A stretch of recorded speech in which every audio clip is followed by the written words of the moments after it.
보아스가 성문으로 올라가서 거기 앉아 있더니 마침 보아스가 말하되 기업 물을 자가 지나가는지라. 보아스가 그에게 이르되 아무개여 이리로 와서 앉으라 하니 그가 와서 앉음에 보아스가 그 성읍 장로 10명을 청하여 이르되 당신들은 여기 앉으라 하니 그들이 앉음에 보아스가 그 기업 물을 자에게 이르되 모압 지방에서 돌아온 나오미가 우리 형제 엘리멜렉의 소유지를 팔려 함으로 내가 여기에 앉은 이들과 내 백성의 장로들 앞에서 그것을 사라고 네게 말하여 알게 하려 하였노라. 만일 내가 물으려면 물으려니와 만일 내가 물으지 아니하려거든 내게 고하여 알게 하라. 내 다음은 나요 그 외에는 물을 자가 없느니라 하니 그가 이르되 내가 물으리라 하는지라. 보아스가 이르되 내가 나오미의 손에서 그 밭을 사는 날에 곧 죽은 자의 아내 모압 여인 룻에게서 사서 그 죽은 자의 기업을 그의 이름으로 세워야 할지니라 하니 그 기업 물을 자가 이르되 나는 내 기업에 손해가 있을까 하여 나를 위하여 물으지 못하노니 내가 물을 것을 내가 물으라. 나는 물으지 못하겠노라 하는지라. 아멘.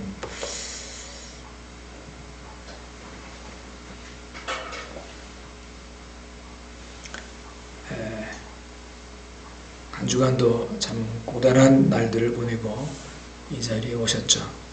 차가운 새벽 공기를 가르며 열심히 일하고 오신 분, 또 주간보호센터에서 어르신들과 씨름하며 몸도 마음도 지치신 분, 또 밤늦게까지 공부하며 내 자리는 어디에 있을까 막막해 하시는 분, 여러분의 하루하루가 얼마나 무거운지 주님은 다 알고 계십니다. 우리는 매일 선택하며 삽니다. 그리고 그 선택의 순간마다 이런 질문이 불쑥 올라옵니다. 내가 이렇게까지 애쓰는데 내게 돌아오는 게 있을까? 나만 손해보는 거 아닐까? 어떤 분이 이런 이야기를 하셨습니다. 주간보호센터에서 일하는데 동료가 그만두면서 그 자리까지 맡아달라는 부탁을 받으셨다는 겁니다. 일은 2배로 늘어나는데 월급은 조금밖에 안 올라간다는 겁니다. 그분이 말씀하셨습니다. 목사님, 제가 욕심쟁이는 아닌데요. 현실적으로 생각하면 너무 손해 아닌가요? 제 몸도 힘든데요. 맞는 말씀입니다. 현실적으로 계산하면 손해입니다. 오늘 본문에 등장하는 한 사람도 바로 그런 사람이었습니다. 나쁜 사람이 아닙니다. 그는 아주 현실적인 판단을 내렸습니다. 6절 끝부분에 보니까 내 기업에 손해가 있을까 하여 내가 물으지 못하노라. 6절에 내 기업에 손해가 있을까요? 나는 물으지 못하겠다. 나를 위하여 물으지 못한다. 오늘 우리는 손익을 계산하지 말라는 이야기가 아니라 손익보다 먼저 하나님의 말씀이 앞에 설 때 우리의 평범한 일상이 어떻게 하나님의 뜻을 이루는 자리가 되는지를 함께 나누고자 합니다. 오늘 물은다 하는 표현들이 많이 나오는데요. 이 룻기에 나오는 것은 기업 무르기라고 하는 게 나옵니다. 기업 무른다. 먼저 성경의 기업 무르기라는 제도를 이해해야 합니다. 한마디로 말하면 기업은 땅을 말하는데 친척을 대신해 땅을 사서 찾아준다는 것입니다. 여러분, 옛날은 땅이 없으면 못 삽니다. 그렇죠? 농업도 목축업을 해야 되니까 땅 없으면 생계와 직결로 연결이 됩니다. 땅이 그만큼 중요합니다. 땅을 친척을 대신해서 사서 돌려주는 것, 이게 기업 무르기인데, 이것은 가난해서 땅을 너무 가난하다 보니까 땅을 팔면 안 되는데 땅을 팔았다는 겁니다.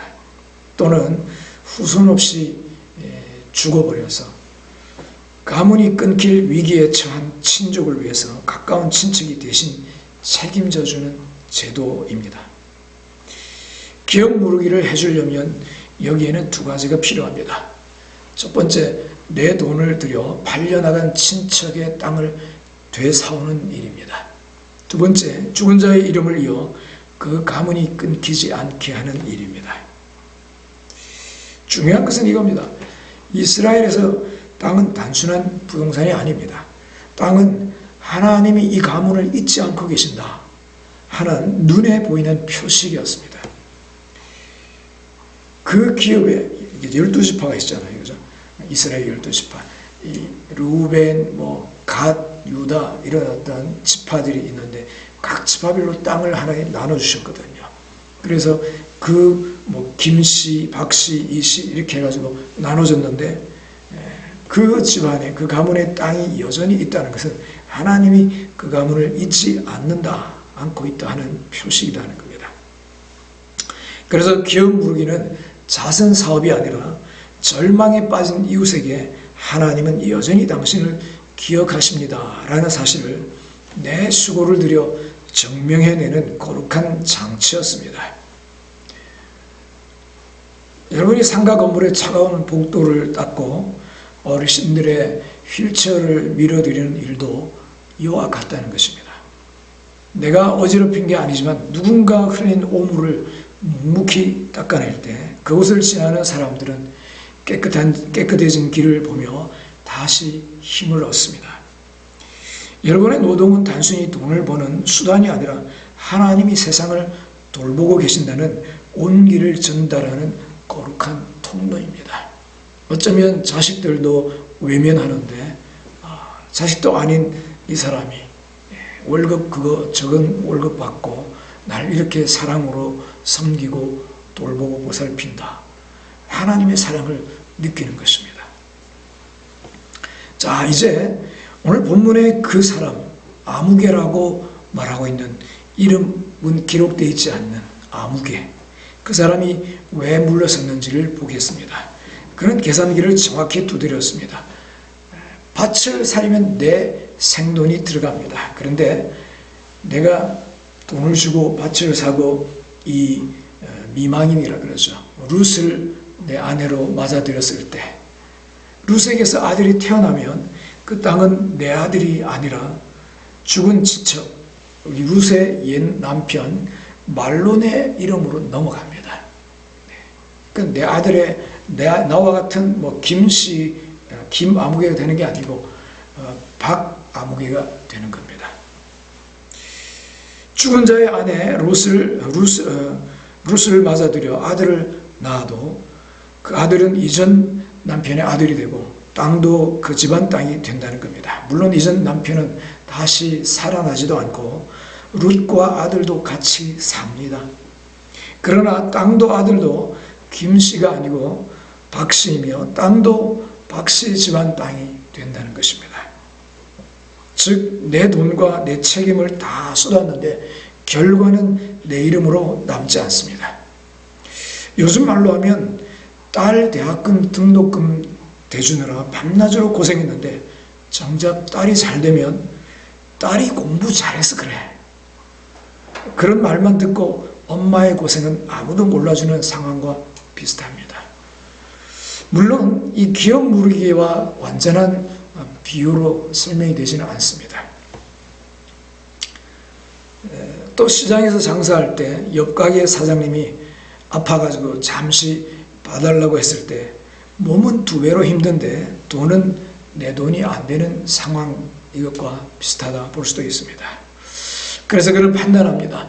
이 선택은 내 인생을 확장시키는 선택은 아니다. 여러분, 이 판단 자체가 틀렸다고 말할 수는 없습니다.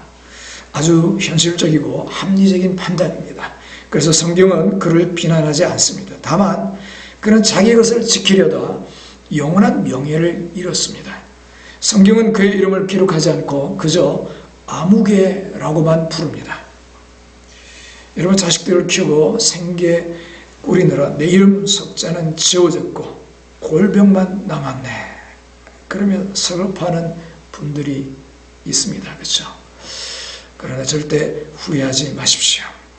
여러분은 아무개처럼 자기 것만 챙기려다 잊힌 자들이 아니라 보아스처럼 사랑하는 이들을 위해 자기 이름을 기꺼이 내어준 분들이기 때문입니다. 하나님은 여러분의 이름을 똑똑히 기억하십니다. 할렐루야. 여기서 중요한 질문이 나옵니다. 손익을 따지는 게 잘못인가? 계산하는 게 잘못인가? 아닙니다. 본문의 아무개와 보아스의 차이는 계산을 했느냐 안 했느냐가 아닙니다. 계산의 기준이 무엇이냐의 차이였습니다. 계산을 하지 말고 살라는 게 아니라는 거죠. 계산의 기준이 무엇인가 하는 겁니다. 아무개, 이름 없이 그냥 아무개라고 기록되어 있는 이 사람의 기준은 이 선택이 내 가문을 키워주는가 였습니다. 보아스의 기준은 이 선택이 하나님의 약속을 계속 이어지게 하는가. 간단하게 말하면 이 선택으로 내게 더 득이 되는가, 무슨 유익이 있는가. 보아스는 하나님의 말씀이 이루어지는가, 그거였습니다. 손익이 앞에 서면 말씀은 뒤로 밀립니다. 그러나 말씀이 앞에 서면 손익은 그 다음에 옵니다. 보아스의 선택은 손익을 무시한 선택이 아니라 말씀을 앞에 두고 손익을 뒤에 둔 선택이었습니다. 말씀을 앞에 두고 손익을 뒤에 둔다는 말은 세 가지 의미가 있습니다. 첫 번째, 이득이 되느냐보다 옳은 길이냐를 먼저 묻는 것입니다. 나한테 남는 장사인가를 따지기 전에 하나님, 이 상황에서 제가 정직하고 성실하게 행동하는 것이 주님의 뜻입니까? 이거를 먼저 묻는 것입니다. 아무도 안 본다고 대충 청소하면 내 몸은 편하겠지만 이득이죠. 그러나 말씀을 앞세우는 사람은 죽게 하듯 빗자루를 한 번 더 휘두르는 것입니다. 두 번째, 손익을 먼저 계산하는 게 아니라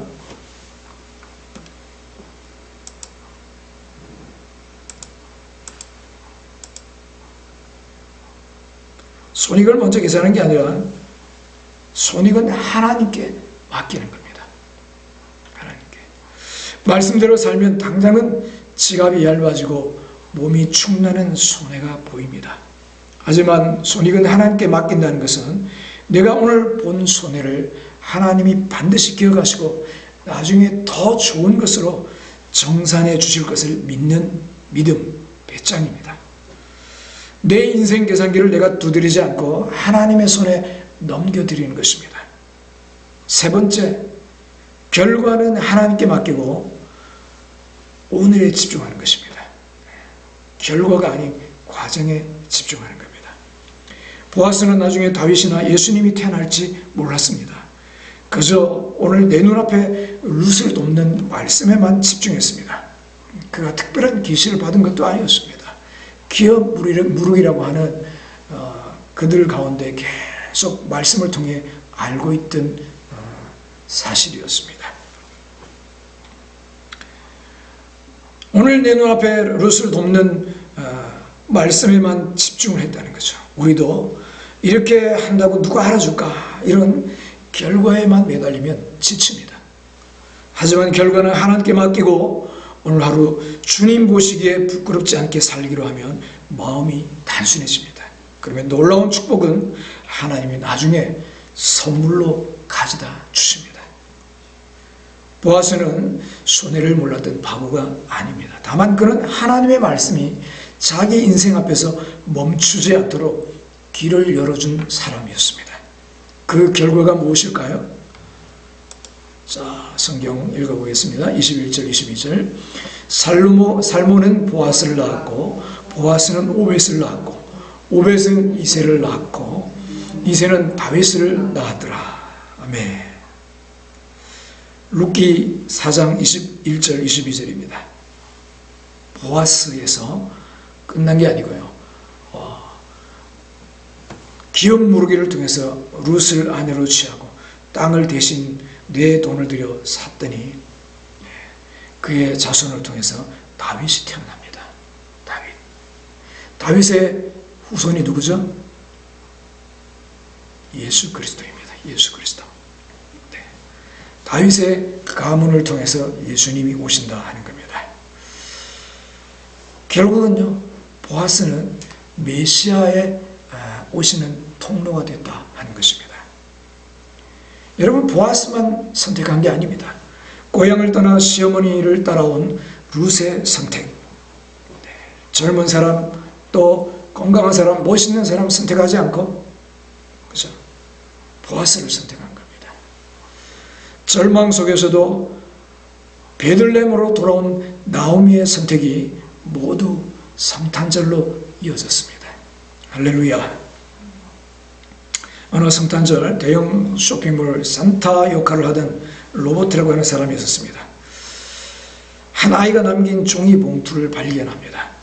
거기에는 $7 25센트와 함께 이런 편지가 있었습니다. 산타 할아버지, 우리 엄마에게 새 치마를 선물해 주세요. 엄마는 매일 14시간씩 식당에서 일하면서도 하나님은 우리를 잊지 않으셔 라고 말씀하세요. 엄마가 예쁜 치마 입고 예배드리면 하나님도 우리를 더 쉽게 찾으실 것 같아요. 이 편지를 본 로버트 씨는 은행에 맡긴 적금 $2,000를 깨뜨립니다. 그래서 그 아이의 엄마가 일하는 식당에 가서 회사 송년 선물이라는 명목으로 50장의 상품권과 치마를 건넵니다. 그리고 영수증 뒤에 이렇게 적었습니다. 당신이 하나님을 멈추게 하지 않았으니 저도 당신을 멈추게 할 수 없었습니다. 로버트 씨는 나중에 말했습니다. 내가 준 게 아니라 내가 하나님의 사랑이 흐르는 길을 막지 않은 것뿐입니다. 보아스의 선택도 마찬가지였습니다. 그가 자기 재산을 좀 손해보더라도 하나님의 법을 따랐을 때 멈출 뻔했던 구원의 역사가 다시 힘차게 흐르기 시작했습니다. 제가 아는 어느 집사님 집을 갖고 있었는데요. 집값이 그 역사 가운데 제일 비쌀 때였대요. 제일. 근데 그 집을 살려고 하다가 주인을 만난 이야기를 들었는데 이혼 직전의 주인이었어요. 부도가 났는지 빚이 있어서 그런지 재정 때문에 가정이 파탄한 상황이었습니다. 그 집을 팔아서 돈을 구하지 않으면 아주 어려운 상황이었다는 겁니다. 근데 그 집을 그 집사님이 비싼 값에 사준 겁니다. 나중에 복음을 전하면서 이야기를 하다 보니까 큰 교회였는데 같은 교회 성도였대요. 같은 교회. 교회가 크다 보니까 누가 누군지 잘 몰랐는데 어쨌든 하나님의 사랑으로 그렇게 해서 집을 비싼 값에 제일 비쌀 때 사줬는데 그로 인해 가지고 가정이 이혼하지 않고 다시 잘 살고 가정이 회복이 되었다 하는 그런 이야기를 들었다는 것입니다. 세계 2차 대전 당시에도 독일 사업가 오스카 쉰들러라는 사람은 유대인들을 구하기 위해서 전 재산을 쏟아부었습니다. 전쟁이 끝났을 때 그는 파산합니다. 하지만 그가 구한 1200명, 이 사람들이 또 계속해서 후손을 낳고 해서 수만 명으로 불어납니다. 여러분, 그의 선택은 자기를 키우지는 못했습니다. 그러나 수만 명의 생명을 살렸다 하는 것입니다. 사랑하는 성도 여러분, 룻기 4장은 오늘 우리에게 묻습니다. 당신의 선택은 하나님의 사랑을 살립니까? 아니면 멈추게 합니까? 그 선택이 나만 키우는 선택입니까? 아니면 하나님이 하신 말씀이 계속 이어지도록 만드는 선택입니까? 모든 선택이 즉각적인 축복으로 보이지는 않습니다. 하지만 분명한 것은 우리가 비록 고단할지라도 내게 맡겨진 이들을 품고 정직하게 살아낼 때 하나님의 구원 역사는 우리를 통해 내일로 이어집니다. 성탄절은 가장 높으신 하나님이 우리라는 잃어버린 계획을 물기 위해 가장 낮은 곳으로 오신 날입니다. 예수님은 손익계산을 하지 않으셨습니다. 오히려 자신을 대속물로 내어주는 가장 비합리적인 선택을 하셨습니다. 그 덕분에 오늘 우리가 살고 있는 것입니다. 지금껏 죽으라 일하느라 몸이 고된 것을 서러워하지 마십시오. 내가 왜 이렇게 살았나 후회하지 마시기 바랍니다. 주님은 여러분의 그 거친 손마디를 보며 말씀하십니다. 참 잘 살았다. 내가 보아스처럼 내 사랑을 전하느라 애썼구나. 네가 그 자리를 지켜주었기에 내 사랑이 세상 속에서 멈추지 않았단다. 여러분이 닦는 그 복도가 예수님이 오시는 길이고, 여러분이 돌보는 그 영혼이 주님이 사랑하시는 양입니다. 이번 성탄절 주간 나만 키우는 선택이 아니라 하나님의 축복이 내 삶을 통해 세상으로 흘러가게 하는 통로가 되시기를 바랍니다. 주께서 여러분의 지친 몸과 마음을 만져주시고 여러분의 모든 선택 위에 하늘의 지혜와 보상을 더해 주시기를 주님의 이름으로 축원합니다.